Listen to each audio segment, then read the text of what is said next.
Open up the doc again. Do you have a command and a pick of the week, Ricky? Command, yeah. Pick, probably not. You got to do your work, Ricky. Can't be slacking. All right, let's get started. Let me add it. Whatever, I'll just use it.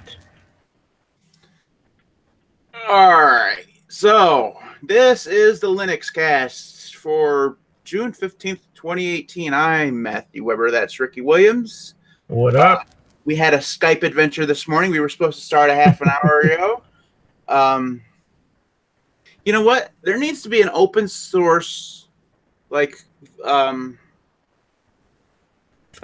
version of Skype. You know, like something like Skype. I mean, Apple has FaceTime, Skype. Google has Hangouts. Microsoft has Skype. Why isn't there a Linux version of Yeah, like a communication tool. Maybe there is. I don't know. I'll have to look. If there is, probably someone will record it. Yeah. We'll do the podcast through chat. That'll be fascinating. All right. So we only got half an hour to bang this out, Ricky, so let's get started. Yep. Now, we only have a couple news links, I'm sure, and I don't know if we'll need to get to both of them or not. The first one, while we were away, Microsoft bought GitHub. Yes. That was the big brouhaha over the last couple weeks.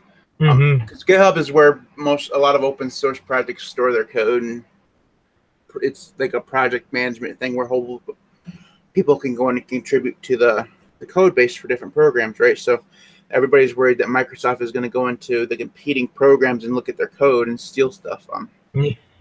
I'm not sure if that's actually going to happen. I don't think that it used to be that Microsoft was evil towards open source, but I'm not sure that that's still the case. Yeah. Well, I mean, if you read through, like, you see some commenters have said that Microsoft's been footing the bill for GitHub for years, like, you know, giving well, money. They're definitely the biggest.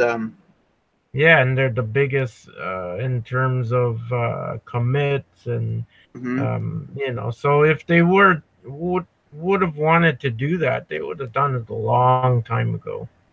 I think a lot of people are just scared that now that they actually own it, they're gonna mess it up. Because if you look at Skype, which we just used, right? Microsoft bought that, and it still sucks. Then they fucked it up. LinkedIn, they bought that, so it's like, now nobody uses LinkedIn. Buy. Yeah, exactly. So I think that's what people are kind of afraid of. So see, here's my theory, and this is goes totally like batshit crazy, out on the limb kind of theory, Ricky. I think that this is one of the first few steps of Microsoft making Windows open source. Maybe not all of Windows. Like, they'll keep like some of the proprietary stuff that maybe Windows needs to run. But I think that piece by piece over the next 10 years, we'll start seeing them making their consumers version of Windows. Maybe not the server part, but the consumer versions of Windows open source. I'm going this direction for two reasons. One, they've basically, it used to be Microsoft made their money on Windows and Office. Right? They still make their money on Office because they charge them like $99 a year to use it or whatever. But Windows has become basically free. Yeah, you have to buy. If you buy one license, you basically have it for all of your computers. All you have to do is sign in with the same Microsoft account, and it automatically activates your Windows PC. At least from a personal perspective, it's a lot different in enterprise. Yeah. They've basically made Windows free, just like Apple has made Mac OS upgrades free. Now, Apple's never going to make anything open source. That's not what Apple does. But Microsoft, not only, a few weeks ago, they went through and created a brand new operating system for their Internet of Things that's based on Linux. Yeah. They didn't use Windows, they used Linux. They bought GitHub, which is big in open source. They're big on commits on GitHub for open source projects all over the place. they're showing a huge interest in open source, and I think, and maybe it doesn't happen, but maybe I think there's a big possibility that at least some parts of Windows over the next 10 years will go open source, and I think that we're starting to see the beginnings of it. Yeah. Right here. Yeah, I mean, I think that's a pretty good guess. Myself, I don't know. I think we'll have to wait and see, because, I mean, the thing I think a lot of people are worried about is that Microsoft is a corporate, it's a company, right? Even if that is their intention over time, they still need to make money in some way. So I think that's what a whole bunch of people are scared of, is they're going to try to monetize it in some way, and then if they can't, then they'll just kill it, right? Yeah. So I don't know. I guess we'll see. Yeah. And then of course some people are calling, the founders of GitHub sellouts because they took the money and it's $7.5 billion. We'd all be freaking sellouts for that kind of money. I can't really speak for Ricky and his wife, but I'm pretty sure that their children would be gone for $7.5 billion. I know if I had children, I'd sell them for a chicken curry. So I love $7.5 billion. $7.5 billion is like Bill Gates kind of money. Yeah. So of course they're going to sell. Which it is Bill Gates' money. Right. So, but I mean, think about it, Ricky. GitHub has never made a dime. It's not. It wasn't ever profitable. It lived on donations and raising money from VCs and shit. Yeah. They were never profitable ever. So of course they're going to take that money. Not only can they pay their VCs back, but they can also make a hefty coin for the the people who actually hold the rights to it. So I mean, of course they were going to take the money. I mean, anybody would have taken the money. So I don't think sellouts is anywhere near what we should be calling them. We should call them a bunch of lucky bastards. Is what we should call them. Like, hey, owners of GitHub, can I borrow $1? I think that's what we need to be saying. Excuse me. All right. So let's move. No. Let's go ahead, because we're short on time. So yeah. Just briefly on this next one, I've worked through this, for a little while. This was earlier this month. There's a new project out called WinePack. Now, you and I have discussed wine in the past, and we're both under the understanding that no one in the history of has ever gotten wine to work on Linux. It's a myth. I mean, nobody has it working. It just does not work the way you think it would work. Yeah. And if for those people who do have somehow managed to get a game working on Linux, they've never gotten another game working on Linux. I mean, they didn't do it twice because mine's just not easy to install and understand. So there's this new project called WinePack. Basically, it's like a Flatpak or Snap version for wine programs, where you install this WinePack thing, and it installs all the dependencies that you need in order to run wine for a certain game or application. First of all, I think it's brilliant if it works out. If it works. That's the problem with wine. 99 to 150% of the time, it just doesn't work. Yeah, but that's the thing too, right? Is that does it depend on wine being installed? That's the thing, right? Because if wine has to be installed, then there you go. Like, first, maybe you should fix wine and make it more if they have like a install. Because my bet is that they will have a wine pack for wine. So like you'll install wine through this WinePack thing, which is basically a pack, and then you go through and once wine is installed, then you install another WinePack for whatever game or whatever. Because that was have you seen that Play on Linux thing, Ricky? When you install like a distro. No. All right, so basically, Play on Linux is supposed to be like a wine store. I mean, it's like it has like lists and lists of games and applications and stuff like that, and you can click on it, and it's supposed to go through and do the process of installing wine and and whatever game or whatever, for you. It's supposed to be like a one-stop shop for installing it. It doesn't work because wine sucks. So if this wine pack thing just turns out to be another play on Linux, now there's always the caveat that Ricky and I are just morons and can't get wine to work. There's a good possibility that that's the case. But I mean, I've heard other people like wine. Maybe it does work for some people, but it's not easy at all. If you want to install a game on Windows, you just install a game on Windows. You do it on Mac. It's really easy. Well, I mean, even on Linux, it's not that hard. You want TeamViewer, you go to the site, or you can download like a deb file. Like it's not that hard, right?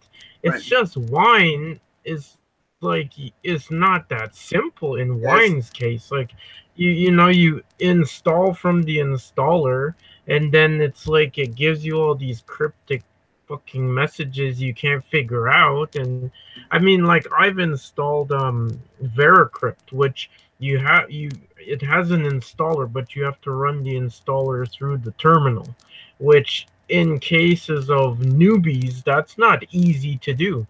But once you run it inside the terminal, it's simple. You press and it tells you what it's doing, and it's installed. Like Wine, you go through and then it tells you all these fucking lines and this doesn't work, and it's like, okay, so what am I supposed to do now? It's even if you get it installed, Ricky, even if you get through the burdensome install process of installing all the dependencies, installing Wine itself, and installing the game and running through the janky Windows wizard that came from the 1990s, even if you get through all of that and get to the point where you have an icon on your desktop or on your app launcher or whatever to launch the game, the minute you launch it, it crashes. You just spent 3 days getting this thing installed, and then it doesn't work. I mean, I would love if it worked, because I want to use Hearthstone on Linux. Because the only reason, there's 2 reasons why I have a Windows install or Windows partition. I have to use Skype to record the show. We saw how well that worked out today. And I want to play Hearthstone, and Hearthstone's only available on Windows and Mac. So I mean, I don't have a Mac, so I have to use Windows.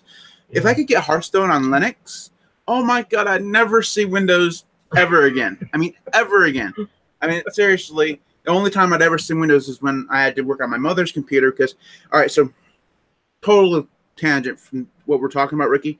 For about a space of, I don't know, 10 hours on Monday, I switched my mother to Linux.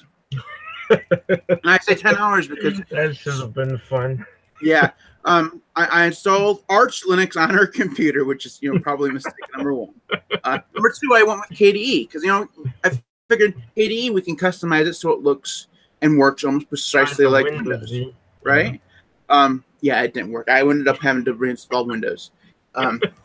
It was a nice try, but there was just some certain things in KDE. Apparently, when you have an open dialog box, you can't search your file system through that open dialog box.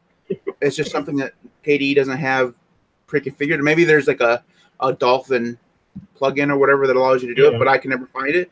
And she does it all the time. She has a million pictures or whatever she uses to upload to her social media sites, and she can't search for them through the open dialog, the upload box. And that's a deal breaker. So we end up going back to Windows. All right. Anyways, this week's topic is theming. Now we have about 20 minutes to talk about this. Now, I've used any number of distributions and desktop environments. I'm a big distro hopper. Mm-hmm. Ricky's used quite a few as well, and we're both former jailbreakers from the iPhone community. Literally, TibP is where we met. Yeah. So we're big themers. And we've met a lot of iPhone themers through the years. Ricky, when was the last time you jailbroke your iPhone? I'm just curious. Oh, I think the last time was in iOS 6. Oh, wow. So a long time ago. Oh, yeah. All right. Yeah. See, now, I've been back and forth between iOS and Android, a few times between. Yeah. Since I was a permanent iPhone user, and I'm pretty sure I'm going to stick with Android forever now. But You never know. But anyways, one of the reasons why I like Android is because you can theme it, right? Yeah. You can change, your icon packs and your launcher and things like that. Yeah. It's one of the reasons why I like Linux, is because I can go through and change themes. I can change where the panels are. I can change what the panels look like. I can change the windows and the icons and everything. I mean, technically, you can do those things on Windows. It's harder. Because it's not meant to do that. They're going to download like a third-party program that will let you change the icons, or you can. There's a third-party application that lets you put the Mac dock on the Windows. Oh yeah, there's tons of those third parties. They're all janky, right? I mean, they feel like you're putting a hack on. Yeah. On Linux, every desktop environment has a system for theming. Now we talked a couple episodes ago about GTK and Qt. These are basically the theming and application like UI experience frameworks. The theming experience on different desktop environments differs a lot. So like on GNOME, if you want to theme GNOME, you have to install GNOME Tweak Tool, which is a hurdle that they added. For some reason, GNOME doesn't want you natively to be able to theme at all. But GNOME has the most pre-made themes, I would say, probably. And KDE is probably right up there, too. KDE is more fine-tuned, where they have a whole bunch of different areas where you can do the theming yourself or download pre-made different things, and you can theme each little piece of the operating system, which is awesome. I prefer the KDE. A lot of people prefer the GNOME. Now, on the stupidest experience I've ever had with theming, Ricky, is on XFCE using Xubuntu. Their theming is so like they have like a settings manager where it's all together. But really, it's all just in the whisker menu. And if you want to change your themes, it's in several different spots, and it's really freaking annoying. Like, why don't you just have like a theming application where I can theme both the window decorations and the panels? But it's not. And half the times when you install a theme, it installs it for like the Windows decorations, but it doesn't install it for the panels or the icons, and it's just it's janky. So XFCE is not bad. So Ricky, why don't you talk a little bit about your experience with theming? So for me, I prefer GNOME. So I know you got to install the Tweak tool, but I mean, there's tons of like sites out there that tell you how to do it and stuff. But I find, because I've done it, I did it on Ubuntu, and then I did it on Kubuntu, which is Plasma, and so it was very different than on GNOME. So with this, I like it because I download the theme, I extract it to one place, I go into the Tweak tool, I pick whatever I pick, and it's done, more or less. But in Kubuntu, it just seemed very confusing to me because, like, you could go into settings, and this would do this, and this would change that. And then when I downloaded, it's like I didn't know where to put it, or I put something, but it wouldn't, like, show up in the menu. And it's like, it was just, I think it's very similar. I think for me, when I have like too much, it just becomes overwhelming for me, right? Because it's the same thing. Like, usually when I get an iPhone, I go through all the menus and I set it the way I want. When I've been on Android before, I've tried to do that, but it just takes way too long because every menu has like 10 more menus, and then there's like 16 more menus from those sub menus, and right, it's just like, it's too much, right? So I think for me that it's a similar thing. But I have to say, even that, what I did like when I did Kubuntu was that the themes seemed to come out nicer, like overall, like it did a lot more change. Maybe it's just like you said, there's a lot of GNOME themes. Maybe I don't know where to get them, because when I went in, the place where I went to, there were a lot of themes, but there was only maybe like, 2 or 3 that I actually liked. like there was a ton of themes that tried to make it look like Mac. I have a Mac, so why do I want my Linux to look like a Mac? Right. Then there's a ton that make it look like Windows. It's like, you know, I want it to look different. I don't want it to look like something else, you know?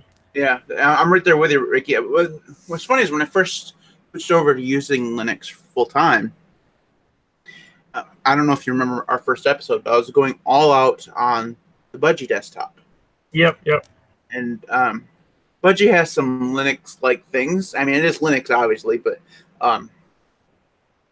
the thing about Budgie is it looks a lot like Windows. Like, well, why did I bother doing all this work when I already had Windows just to use an operating system that looks precisely like Windows? And I still do that for, you know, now, for those of you who don't know me, I'm a changer. I like to change things. I don't have the attention span needed to keep something in place for very long. And anybody who's ever seen one of my websites knows this because it changes a lot, right, Ricky? Or you know, podcast names. I tend to change podcast names quite a lot. With Linux, allows me to, you know, it allows my personality to shine through. I can go through and change things, you know, every day if I want. Who cares? And it looks different every day. So sometimes on my KDE desktop, I'll have like a, you know, start menu, and then, you know, my task manager in icon form, and then the clock and task tray, and it looks like Windows. Most of the time, I have it on the top of the screen and the bottom, but yeah, you know, it's still basically the Windows taskbar. Look. Yeah. Sometimes. Last, you know, a couple of weeks, I've been using a more transparent Ubuntu style, where I have, you know, like the bar along the side, and their icon's a lot bigger and stuff. Yeah. And I like that. That's the thing about Linux, is that you can change, right? So I think you're right in terms of the KDE versus GNOME argument, is that if you're a new Linux user and you're just learning how to theme and you theme your operating system, GNOME is easier because it's just, you don't download GNOME Tweak Tools, you download a theme, transfer it, the theme to the right appropriate folder, you know, probably using the terminal, because usually the themes is a sudo or a root folder, so you have to use root commands. But you know, once it's very easy, and you just and it themes everything. It themes the, you know, the dock, and it themes the panels, and it themes the windows, and then you download an icon theme, and you've themed your operating system, right? It's very, very easy. It's all in one place, and it's easy to install things. Whereas on KDE, through the terminal and through like moving things into proper folders, half the time that doesn't work at all. Yeah. And that's just the nature of the way KDE works. They want you to install through either the OCS store, or they want you to install through their built-in like little installers, which half the time that works fine. But it's, you know, they're not. I mean, the problem with the KDE installers for, like, you know, like Windows themes and look and feel packs and stuff like that, is that you can't see previews within that installer. You have to click on a link, then it takes you to a web page where you can then see the previews, and that's not cool. You know, I want to do it if I can't install it from the website to begin with, don't take me to the website. You know, so I mean, it's not KDE is much more. It's like what's the word I'm looking for? It's like it's very tiny details. It's like a whole bunch of little tiny details, right? That you have to. I mean, it gives you a lot more control. It's also, like you said, it's more. It's going to be a lot more overwhelming if you're either, you know, not used to those kind of, you know, settings. So that's that's GNOME and KDE, right? Budgie also uses the GTK framework, and that's a lot like GNOME. Yeah. It also uses the GNOME Tweak tool, but it's like a modified version that they use to build in. That they built. They kind of built the GNOME Tweak tools right into the Budgie settings, so it's very similar there. XFCE is a freaking mess, and it's always going to be a freaking mess because they don't update XFCE. I mean, literally, It moves very slowly, and Yeah. and that's great if you like stability. But if you like new features, Yeah, or if you, forget or it. in this case, if you like to see things that are a problem be fixed, it's Yeah. just not. It's not really Not gonna something that's happen. going to happen. And it's kind of the same thing with LXDE and LXQt. Those are very slow moving projects. Yeah. Now I haven't used LXD a lot, so I'm not familiar with the theming ability in those. I used LXQt for a little while on a distro called Sparky Linux. Um, it wasn't bad. It was a little buggy, but I don't really Yeah. remember the theming of it because you'd expect that LXQt would have similar theming capabilities to KDE because they're both on Qt. So, what other desktop environments have you used, Ricky? Other than GNOME and KDE, is there any? I think those are the two big ones for me. Yeah, it seems like I'm forgetting one that I've used, Mm-hmm. and it's a really obvious one, which I don't. Oh well, totally went part brained on that one. All right, so basically, theming is awesome, right, Ricky? Yeah. And that's what makes Linux kind of great. The thing I want to talk about is I'm going to blame Ubuntu on this, but it's a Linux problem.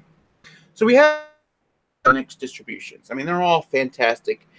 It gives you a lot of choice based on, when you go through and choose a Linux distribution, you choose it based on theming capabilities. You theme it on package management, which is a big one. What package manager does it use? How easy is it to install, and so on, right? I mean, if you're a new user, you're probably not going to install straight up Arch Linux because Arch Linux is hard to install. It takes a while to learn. Yeah. So you're not going to install Gen 2 right off the bat. You're probably not even going to install like Kali Linux or whatever. Even though Kali Linux is a little bit easier than like Gen 2 to install. Yeah, it's not still for specific. It's very, it's not meant for people who are switching from Windows to Linux. You're probably going to go with Linux Mint or Ubuntu or Budgie or something, one of the Ubuntu flavors, probably maybe Solus. So when we have all these great Linux distributions, and we have GTK and Qt themes, and we have a whole bunch of different ones. But the problem with these things is that when you're looking for them, you don't know how old they are. Yeah. Right. So when you're installing a theme, or if you say you go to you Google best GTK themes for GNOME, or best themes for GNOME, right? Yeah. And blogs have these because they're good, traffic getters. So they have a whole bunch of blogs with 10 lists or top 20 themes for Linux. You get there and you find, this one looks really cool. I'm going to go install this one right away. And then you find out that it's no longer, it's either the files aren't there anymore, the website's not there anymore, or updating it. Yeah, or it's so old, it's for like GTK 2 or something. Yeah. I mean, I understand this is not just a Linux problem. There's obviously Windows programs that are really old and don't get updated or get abandoned or whatever. But it seems like because we have such huge choice, and getting into Linux, development or theming development or whatever, is something that a lot of people do. We just have a whole bunch of abandoned projects out there, and it's hard because we don't have one centralized place. Yeah, to know which one to find programs and themes and whatnot. Yeah. To know what's actually going to work. And if you install something that's really old, even just a theme, it could break. It could break things. Oh yeah. All of a sudden, GNOME Shell doesn't want to load anymore. Yeah. And without GNOME Shell, you don't have a freaking computer. I mean, and that's all just because you really wanted a cool theme. I mean, so a few months ago, Ricky and I were very high on Mate. And I know you're back on Ubuntu now, Ricky? Yeah. And I moved back to Kubuntu. Mate is great. I mean, I think of all the desktop environments, there's two of them that are very well developed and moving forward at a reasonable pace. That's bringing in new features every time. It makes you look forward to when they're updated and things like that. It's Mate and Plasma. GNOME seems to be staying the same and actually just taking things out for no apparent reason, right? XFC and LXQ and LXD, those are things that stay the same all the time. And who the hell knows what Solus Project is doing with Budgie? But for the longest time, since January or something like that, we've known that Budgie is going to go to Qt instead of GTK, which is what they use now. No, maybe that's not the case. They've kind of changed their mind. So who the hell knows what's going on with Budgie? But the Mate and Plasma from the KDE project, they move forward, right? A lot of different things. But the problem is, when I was using Mate, is it broke my computer, and it turned out that it was the theme that I was using, right? Or somewhere along the line, their theming engine or whatever they did to tweak GTK doesn't work particularly well with older NVIDIA graphics cards. So it caused my computer to freeze, and not just like a window freeze or just one thing freezing, or not even just a crash. It literally frozen. You couldn't move the mouse. Had to turn the computer off with a hard reboot. It was terrible. I mean, I love Mate, but because it has this theming incompatibility or whatever with my graphics setup, it broke. So I mean, that's the problem with all the different options we have. I mean, because we have options, I was able to go to find a different operating system or different distro that does work.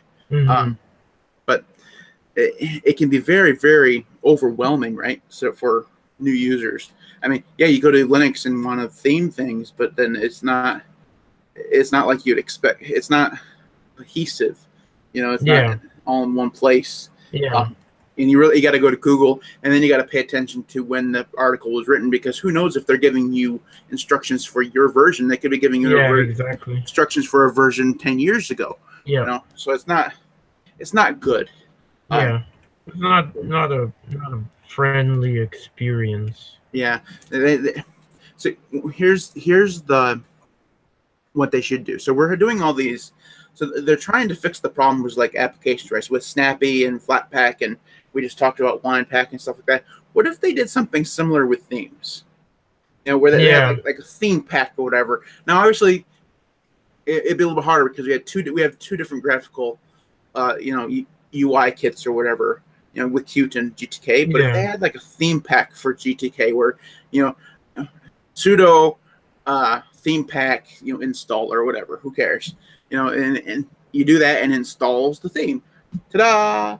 And then we have a central repository where themers will submit to that repository and can be used with theme pack or whatever. That'd be really cool.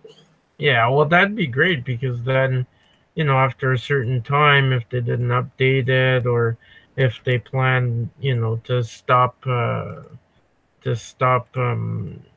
making changes, they could mark it, that they're not going to be developing it anymore or whatever, and then it would be taken off, right? Or they could just put it into like let someone else take it over or something. That'd be cool. All right, so let's move on to we got about 2 minutes here before you got to jump off. let's move. We kind of bullshitted for a while. Let's move into our command of the week real quickly. Mine is DD. Okay. I'll admit to only having used this once, so I'm not like a professional at it. But most of the time, when I want to burn to an ISO to a USB stick, I just use something like Etcher or GNOME disks.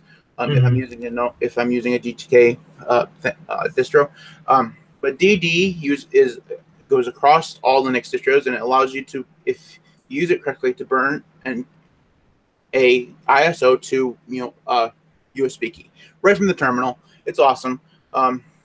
It's not as easy to use as like as a GUI, but if you're into terminal, if you want to get into using the terminal for more things, DD is one of those things. You'll have to look up the commands things if you want to use it fully, because you have to if equals whatever, and then make sure one thing you want to make sure you do is that you're burning to the right, disks. Make sure you don't choose like SDA1 because that's probably your hard drive that you're using. And if you burn that hard drive, it's going to format that fucker and you're going to die. Anyways, Ricky, your command of the week. My command is alias, which I think we talked about a while back. But anyways, alias is an awesome command. Because for instance, when you're in Linux and you do cd ... which if you're in Windows, you can also use it, but you use cd ... In Linux, it's cd space ... So for instance, if you go in, you can do an alias, and you can alias cd ... to equal cd space ... So then each time you do cd ... it won't give you an error and tell you can't do it. It will actually run the cd space ... command. Right, cool. So it's just like a shortcut kind of idea, but you can go and you can do tons of things. Like for me, I do clear. We'll clear the screen instead of doing apt get install. I do AGI, so AGI, which is apt get install, so I don't have to type out the whole thing. And if you search, there's tons of different aliases that people have done. And there's a way to unalias it as well. When you do it, if you do the alias command, it will only be temporary until you restart the terminal. But you can actually edit the bash to make them permanent. So it's cool. Definitely a wicked command to use. Very helpful. All right, let's skip picks of the week this time. We'll do those next time. Okay, sounds good. All right, that's it for us this time. If you want to get in contact with us, you can do so. Email at thelinuxcast.com is the email address. You can follow us on Twitter at thelinuxcast. You can follow me on Twitter. I'm at MTWB. Ricky is at Ricky_Williams1. You can like us on Facebook at facebook.com/thelinuxcast. Eventually, I'm going to sign us up for Patreon so you can support us through Patreon, but I don't have that finished right yet. So maybe now I can't talk. At least I made it all the way through. If you want, we will be back next time. I have no clue what we're going to be talking about. Maybe we'll talk about scripting, because I want to start. As much as I install, as much as I install Linux, what I want to do is I want to create a script that installs all the basic programs that I need on Linux at the beginning. Okay. That's what I want to do. So maybe we'll talk about scripting if I get to actually learning how to do that, because that'd be kind of cool. I mean, I just I just type in have the script file, hit the script file, and then it go through. Put a terminal, runs through all the apt installs that I needed to do, and bam, I have Chrome, I have Skype, I have Albert, I have the Papyrus icon theme, I have all this stuff, and all I had to do was just one instead of having to go through them one at a time. Anyways, so that's probably next time. We'll see you then. Okay. See you, everyone.